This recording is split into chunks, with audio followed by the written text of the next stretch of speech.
兩人負債已接近800萬，包括立法會將會追兩人共186萬元。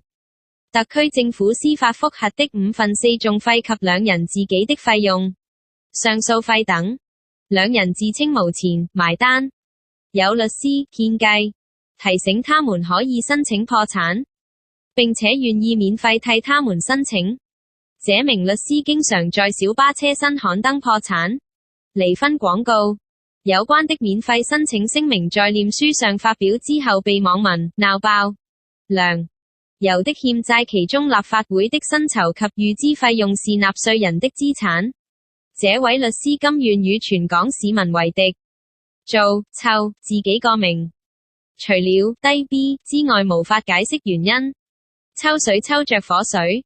臉書上建議不到24小時就刪除，負債無能力清還而申請破產，根本不必這位律師獻計，很多人都知道。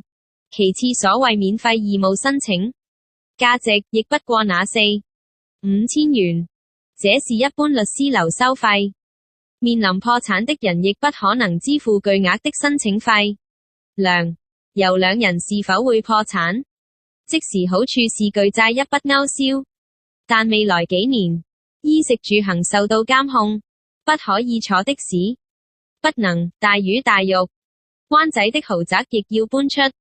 最大問題是梁仲恒以私人銀行戶口眾籌，所得款項是否計作收入？如果定性為入息就要還錢給債主。種種考慮並非那位律師想得那麼簡單。同樣困擾出現在劉小麗身上。特區政府覆核這位阿姐議員資格已成定局，劉小麗現在應該是想辦法籌訴訟費，絕對不會坐以待斃。兩難局面，打又死，唔打又死，背後金主又會否押注在一匹沒有機會的馬隻身上？鄭大班早前公開譴責劉小麗龜速的不是鄭瑩會資助他打官司嗎？這位小姐經聞特區政府的決定後如喪考妣，大快人心。至於其他10幾名宣誓加料議員，很多人都希望特區政府同樣覆核他們的資格，就算萬一漏網兩個，亦要他們付出龐大的訴訟費，算是對他們換野的懲罰。納稅